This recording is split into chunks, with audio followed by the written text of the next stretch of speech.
Morning पिले माने तुमे माने जो पूर्वरु केते गुड़िया ज्यामितिक चित्र पढ़िथिल जेमती कि रेखा सरल रेखा रेखाखंड रश्मि समतल बिंदु कोण ये सब मने अछि तो। हाँ दीदी। अच्छा को ताहेले आमे एई ज्यामितिक चित्र उपरे पढ़िबा कोण जेतेबेले दुईटी सरल रेखा दुईटी समांतर सरल रेखा किंबा असमांतर सरल रेखा को कौनसी एक अन्य सरल रेखा छेद करिवो सेतेबेले केउं केउं प्रकारर कोण सृष्टि हेबो पढ़िबा तो। हाँ दीदी पढ़िबा। तारी उपरे पढ़िबा तेबे आस आमे आजि पढ़िबा मौलिक ज्यामितिक चित्र। प्रथमे आमे छेदक रेखा कौन जानिबा। तमे माने जानिच कि आगुरु शुनिच छेदक रेखा कौन ना दीदी। तेबे आमे आजि जानिबा छेदक रेखा कहिले कौन बुझ गोटिए से रेखा जेतेबेले दुईटी किंबा अधिक संख्यक समांतर किंबा असमांतर सरल रेखा को गोटिए समतल रे भिन्न भिन्न बिंदु रे छेद करिवो सेतेबेले सेही रेखा को छेदक रेखा कहिबा। केमिति देख एठी दुईटी समांतर सरल रेखा अछि एल आउ एम एही दुईटी समांतर सरल रेखा को आउ गोटिए सरल रेखा एन छेद करिछि। केमिति छेद करिछि दुईटी भिन्न बिंदु रे तो एन को आमे एठी छेदक रेखा बोली कहिबा। ठीक सेही परी आउ गोटिए चित्र देख एथिरे दुईटी असमांतर सरल रेखा एल आउ एम रहिछि एही दुईटी असमांतर सरल रेखा को आउ गोटिए सरल रेखा एन छेद करुछि। केमिति दुईटी भिन्न भिन्न बिंदु रे देखि पारुछ तो। हाँ दीदी। तेबे एठी एन सरल रेखा को आमे छेदक रेखा बोली कहिबा। एबे तुमे माने छेदक रेखा कौन बुझिल तो। हाँ दीदी बुझिलो। कौन कहिल गोटिए रेखा अन्य दुईटी किंबा अधिक संख्यक समांतर हो बा असमांतर सरल रेखा को जदि गोटिए समतल रे भिन्न भिन्न बिंदु रे छेद करिवे सेही रेखा को आमे छेदक रेखा कहू। अरे बा बुझी पारिल। तेबे एबे आमे देखिबा एई छेदक रेखा जेतेबेले दुईटी सरल रेखा को छेद करिवो सेतेबेले केउं प्रकारर कोण सब सृष्टि हेबो। तुमे तो आगरु कोण विषय रे टिके टिके पढ़िच एबे आमे देखिबा केउं केउं कोण सब सृष्टि हेबो। गोटिए चित्र देख एठी दुईटी असमांतर सरल रेखा को आउ गोटिए छेदक रेखा छेद करिछि एथिरे A B C D E F G H एई भली 8टी कोणर नाम दिया जाइछि। एबे आमे देखिबा एई कोण गुड़िक केउं प्रकारर कोण। प्रथमे आमे देखिबा अंतस्थ कोण। अंतस्थ कोण कहिले हमर जेउ कोण गुड़िक भितरे अछि चित्रर भितरे देखा जाउथिबा कोण गुड़िक किए किए भितरे अछंती कहि परिबो देखिल। C D E F. हाँ सी डी ई आउ एफ एई 4टी कोण को आमे अंतस्थ कोण बोली कहिबा। एबे आमे देखिबा आउ 4टी कोणर ना सेगुड़िक हला बहिस्थ कोण। केउ केउ कोण बहिस्थ कोण कहिले जेउ कोण गुड़िक बाहर पटकू अछंती केउ कोण गुड़िक बाहर पटकू अछंती देखि कहिल। ए बी एच आउ जी। वेरी गुड तुमे तो ठीक जानी पारलो। ए बी एच जी एई कोण 4टी बाहर पटकू अछंती तेणु एगुड़िकू बहिस्थ कोण बोली कहिबा। ठीक सेमिति आउ गोटिए कोणर जोड़ी अछि कोण ता ना हैला अनुरूप कोण जोड़ी। अनुरूप कोण कहिले एका परी दिसुथिबो गोटिए एका परी स्थान रे मध्य थिबो। तेबे सेही भली कोण जोड़ी किए किए सब अछंती देखिबा। गोटिए हैला ए आउ ई तुमे भल भाबरे चित्र रे कोण गुड़ी को लक्ष्य कर तुमे देखि परिबो जानि परिबो जे एई कोण जोड़ी गुड़िक एका परी दिसुछंती ए ई सेही परी बी एफ आउ गोटिए जोड़ी होउची डी एच आउ गोटिए जोड़ी हैला सी जी एई चारि जोड़ा कोण को आमे अनुरूप कोण बोली कहिबा। तापरे हमर आउ गोटिए प्रकारर जो कोण अछि एकांतर अंतस्थ कोण जोड़ी।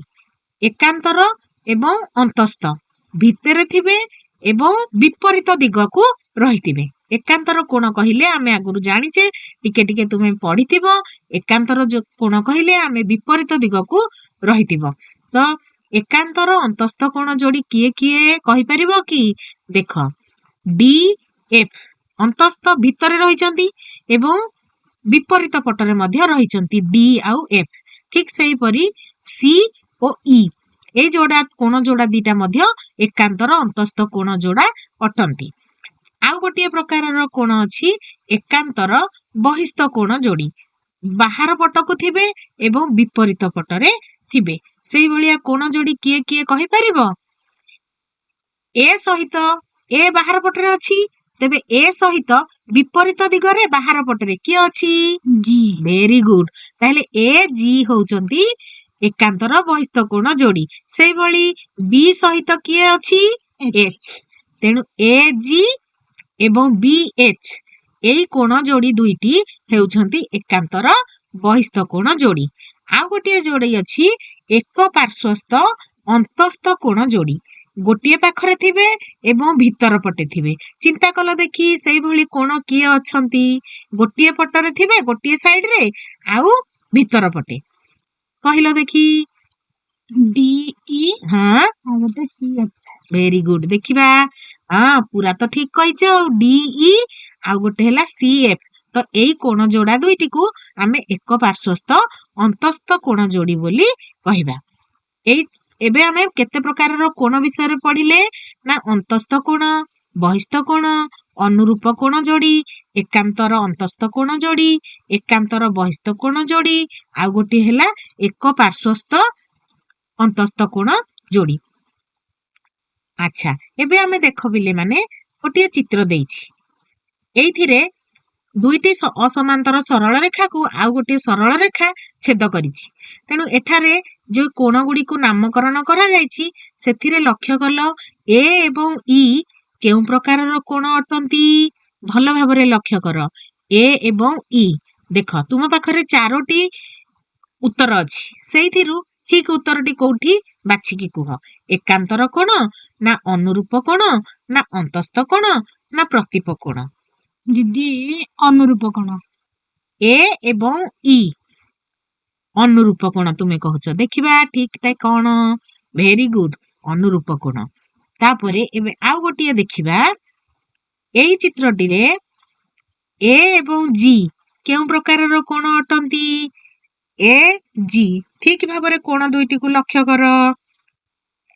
ଏକାନ୍ତର ବହିସ୍ଥ କୋଣ, ନା ଅନୁରୂପ ବହିସ୍ଥ କୋଣ, ନା ଏକ ପାର୍ଶ୍ୱସ୍ଥ ଅନ୍ତସ୍ଥ କୋଣ, ନା ଏକ ପାର୍ଶ୍ୱସ୍ଥ ବହିସ୍ଥ କୋଣ?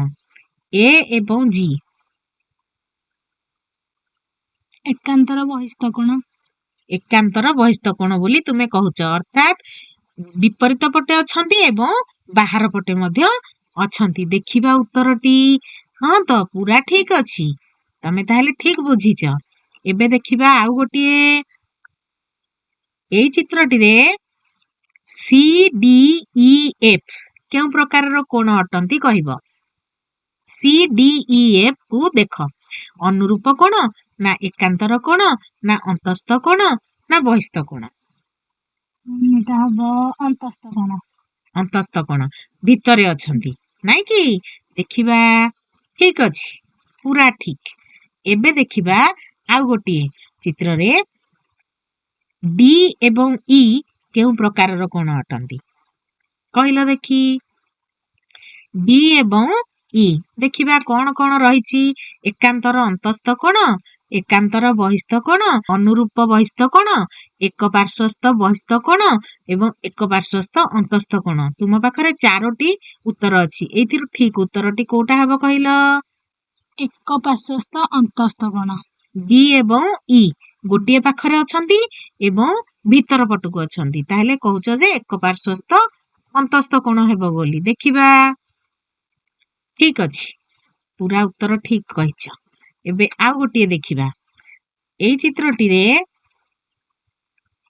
ଏ ଏବଂ ଏଚ୍ କେଉଁ ପ୍ରକାରର କୋଣ ଅଟନ୍ତି କହିଲ ଦେଖି। ଏକ ପାର୍ଶ୍ୱସ୍ଥ ବହିସ୍ଥ କୋଣ, ଅନ୍ତସ୍ଥ କୋଣ, ଏକାନ୍ତର କୋଣ କିମ୍ବା ଏକ ପାର୍ଶ୍ୱସ୍ଥ ଅନୁରୂପ କୋଣ? କେଉଁଟି ହେବ? ଏକ ପାର୍ଶ୍ୱସ୍ଥ ବହିସ୍ଥ କୋଣ। ଏ ଏବଂ ଏଚ୍ ଗୋଟିଏ ପଟେ ଏବଂ ବାହାର ପଟେ ଅଛନ୍ତି ତ ଏକ ପାର୍ଶ୍ୱସ୍ଥ ବହିସ୍ଥ କୋଣ। ଦେଖିବା, ଆରେ ବା, ପୁରା ଠିକ କହିଛ। ଆଚ୍ଛା, ତାହେଲେ ଆମେ ଏବେ ଜାଣିଗଲେ। ଏବେ ଏଇଠି ଦେଖ କେତେ ଗୁଡିଏ କୋଣ ଦିଆହେଇଛି, ନାମକରଣ କରାହେଇଛି 1 2 3 4 5 6 7 8। ଆମେ ଏବେ ଏଇ କୋଣ ଗୁଡିକରୁ ନାମକରଣ କରିବା କି କୋଣ ଏଇ ସବୁ ଅଟନ୍ତି। ଏକାନ୍ତର ଅନ୍ତସ୍ଥ କୋଣ ଯୋଡି। କହିଲ ଦେଖି କେଉଁ ଯୋଡିକୁ ଆମେ ଏକାନ୍ତର ଅନ୍ତସ୍ଥ କୋଣ ଯୋଡି କହିବା? ଏକାନ୍ତର ଅନ୍ତସ୍ଥ କୋଣ ଯୋଡି ହେଲା 3 5 ଆଉ ଗୋଟେ 4 ଆଉ 6। ଭିତରେ ରହିଛି ଆଉ ବିପରୀତ ପଟେ ରହିଛି, ଏଇଆ ତ? ପୁରା ଠିକ ଅଛି। ଆଉ 3 5 4 6। ଆଉ ଗୋଟେ ଯୋଡି ଦେଖିବା, ଆଉ ଗୋଟିଏ କୋଣ କଣ? ଅନ୍ତସ୍ଥ କୋଣ। ଦେଖିବା କହିଲ ଏଠାରେ ଅନ୍ତସ୍ଥ କୋଣ କେଉଁ କୋଣ ଗୁଡିକୁ କହିବା? ଅନ୍ତସ୍ଥ କୋଣ 3 4 5 6। କି ପୁରା ଠିକ ଅଛି, 3 4 5 6। ଆଚ୍ଛା, ତାପରେ କହିଲ ଅନୁରୂପ କୋଣ ଯୋଡି କାହାକୁ କହିବା ଏଥିରେ? 5 ଗୋଟେ 2 6 4 8 ଆଉ 3 7। 4 ଯୋଡା ହେଲାଣି। କିଏ କିଏ? 1 କୁ 5, ହଁ ତାପରେ 2 କୁ 6। 6, ଆରେ ବା, ତାପରେ 4 କୁ 8, 3 କୁ 7। ଠିକ କହିଛ। ଏବେ ଦେଖିବା ଏକ ପାର୍ଶ୍ୱସ୍ଥ ବହିସ୍ଥ କୋଣ ଯୋଡି କିଏ? 1 8 ଆଉ ଗୋଟେ 2 7। Very good. ଦେଖିବା, ହଁ ପୁରା ଠିକ। ଆଚ୍ଛା, ତାହେଲେ ସବୁ କୋଣ ଗୁଡିକ ବିଷୟରେ ତୁମେ ଜାଣିଗଲ। ଧନ୍ୟବାଦ।